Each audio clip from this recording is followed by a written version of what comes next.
Mister, how do you operate this Twitter thing or this Instagram thing or whatever the heck? You're supposed to know all this stuff. Anyway, welcome back to the show. You know what's funny? What? Now that you've got me turned on to tuning into Jen's streams, during a break, I would hear her. Yeah. She's playing the game, and I'd hear her like spat out a random cuss word, and I just start giggling. Yeah. There needs to be a Chris Crocker type video, someone yelling, "Leave Vicola alone!" Nah, it'd be more like another Jim Ross thing. By God, he's got a family. Stop the damn match. All right, predictions sure to go wrong. Part 1: the Patriots go 0-8-9 on the season. I said it before. I will say it again. Shut up, bitch.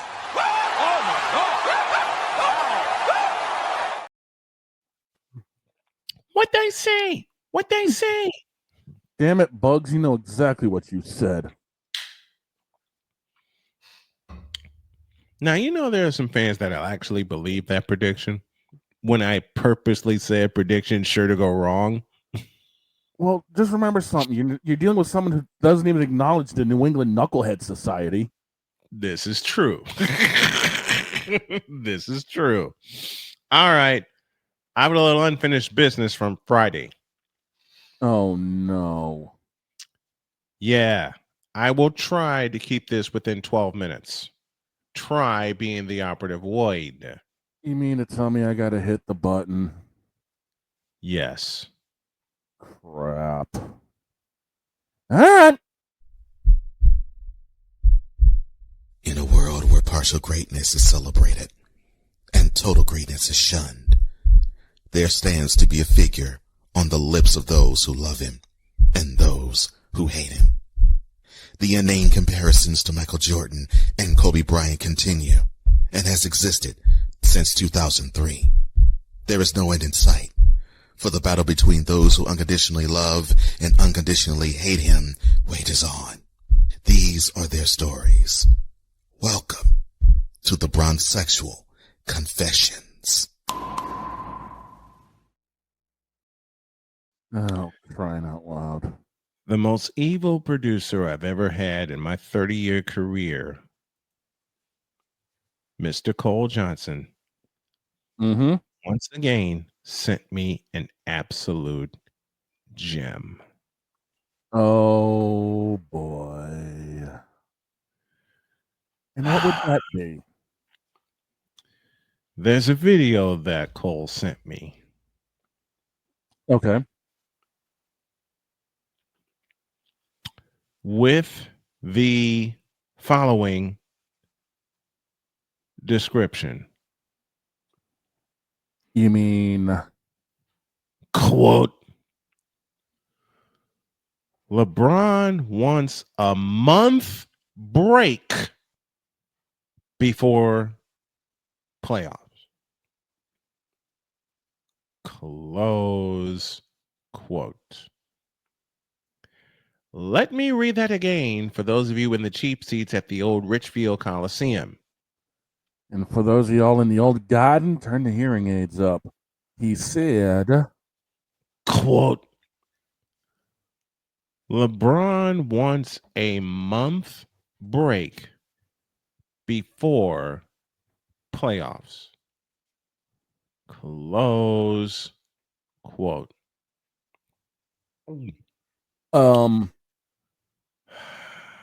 No. That shortens the off season. I have 600 cuss words in my mind right now, but I will attempt to not use any of them. Oh, boy. LeBron James is trash. Pure, unadulterated, wussified trash. A month, which tells me you're on more PEDs than people want to say out loud. which tells me you're afraid of an 82-game season and putting another season on your body, which tells me you still want to chase a ghost who originated wearing number 23, which tells me you will never be in the GOAT conversation, which tells me you are a flat out C. The same guy, Mr. McCarthy, that benefited from a 3-month break before the NBA bubble burst in 2020. Oh, and oh, by the way, his Lakers somehow, some way won the title, if you want to call it that. I don't. Yeah, well, that title came to them with a bunch of mouse ears attached. Yeah, and he's got the biggest ones. I said I'd keep this within 12 minutes, so I will keep it within 12 minutes.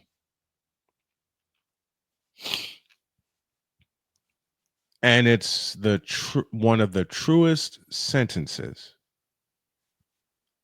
I've ever said about this guy in my life. Aside of the fact that he's boring, aside of the fact that he can't play basketball, aside of the fact I've truly said he's a great athlete, and I will always give that to him. His basketball skills suck. You and Bronny. And given what I said about Tom Thibodeau, James Harden, Joel Embiid, I can happily include this guy from the perspective of a guy who's watched basketball since 1980. LeBron James, you a bitch. There it is. Now get out of my face, you thirsty bitches. In a world where logic and sense flies completely out the window. Wow. Just a moment. I didn't. Returning the favor. Flag on the field. False start offense. I'll take it. I'll accept the penalty. Before they even think of coming after me. Dear Bronsexuals, f*** you. Dear Bronsexuals, f*** your leader too.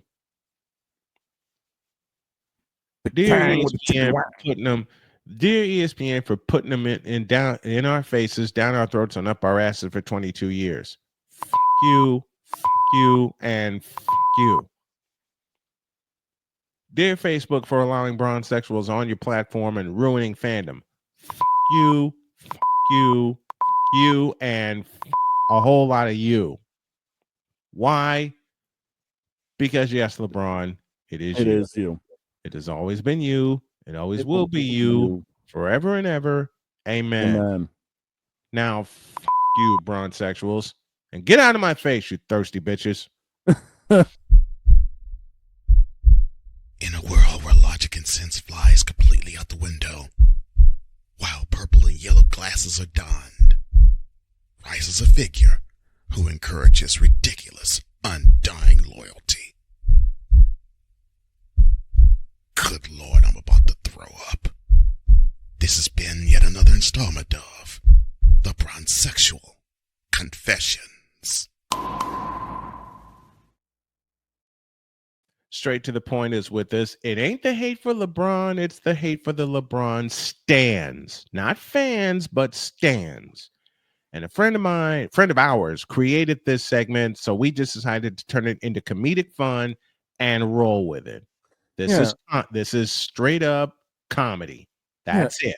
Basically, this segment is for the people who have actually done this. This moment of Bronsexual stupidity is brought to you by Hooked on Bronix.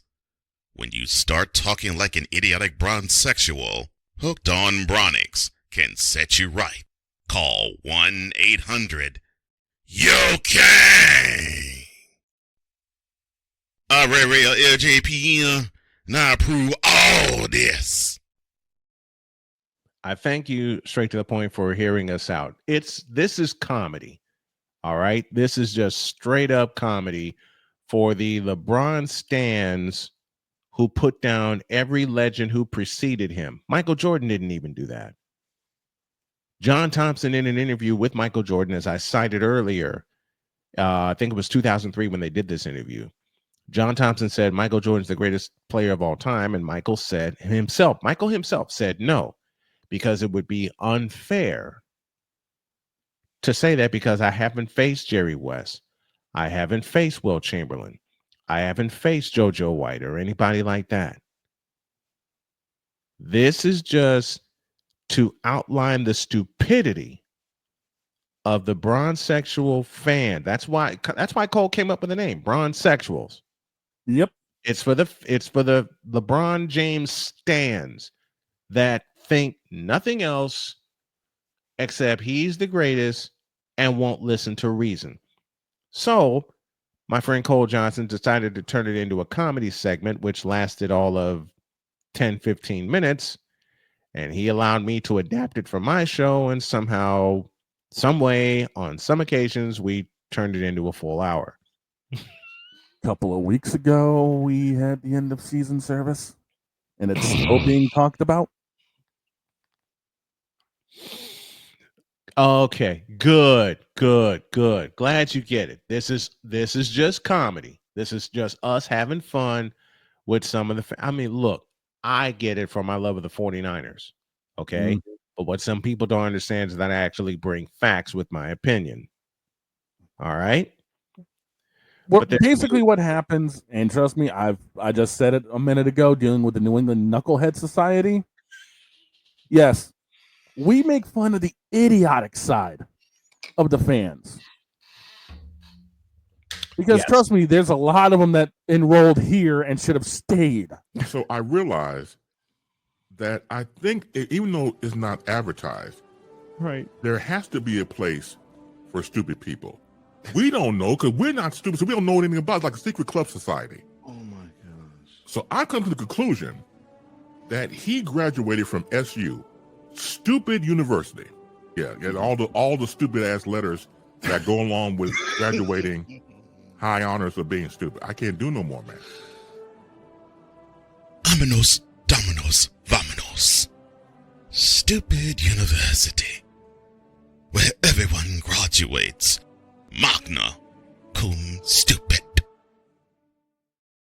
Basically, that's it, and that's all. For straight to the point, who asked the question, that's it, and that's all. Yeah. It's just a comedy play on the. And it all started with the moronic Republic of Cowboy Nation. Yep. Victor explains it best. Every team has their band of mental midgets, even the 49er fans. Just as the moronic Republic of Cowboy Nations. Yeah, and there's the point. There's fans that of many great sports figures who will go over the cliff. And she does couple it with this point, and that's the point you just read. There will be fans of many great sports figures and teams that will go over the cliff for a favorite. So true. That's why we do it in a comedic fashion, to highlight them. Yeah. That's all. Just to highlight them and have a little fun with it. And trust me, there are so many team names we haven't come up with yet. And trust me, I'm working on it. I'm working on one for the 49ers. Trust me, I'm working on one for the 49ers, working on a couple for the Warriors. These are teams that I follow, and I'm coming up with silly names like that because they're getting out of control. The Dub Dummies. Yep. There you go. The Dub Dummies. The Dub Dummies. I can use that. There you go. I can use that. Thank you. I can use that. So we hope you understand it's all comedy. It's comedy within sports, and we're just having fun with it. I'm from Damon Brown is with us. I'm from New Orleans. Are you hearing any good news coming out of Saints camp? What rank would you give the Saints as of today? 34. There's only 32 teams. I know. I meant Damon, to answer your question truthfully, nothing out of Saints camp yet. No, I ain't heard nothing out of them nothing out of Saints camp yet. Are you currently in New Orleans? Because if you want us to keep an eye out for you about the Saints, we'll gladly do that. Yeah. There you go. Midwest Committee of Bear Idiocy. The Dub Nation Dummies. Mm-hmm. And those are for the stands of the Golden State Warriors, okay? And I love the Warriors. I love the Bulls and the Spurs. But as we explained earlier, there's a pocket of fans for each team and each great player that are just They're the ones who brake pedal actually doesn't work, and the clips are lurking right over the edge there. They're the reason. They're part of the reason. Doggone it, where'd it go? They're part of the reason this happens. What in the all types of blue hell? We're not messing with Reggie Miller. I love Reggie Miller. Why? Oh my gosh. Now, why would I diss Reggie Miller when I loved watching him play? I love Reggie Miller. And speaking of the Pacers, so the wife don't get mad at me, we're going to pay him some homage. Second hour Snowman in the Morning begins with a tribute to the Pacers after these.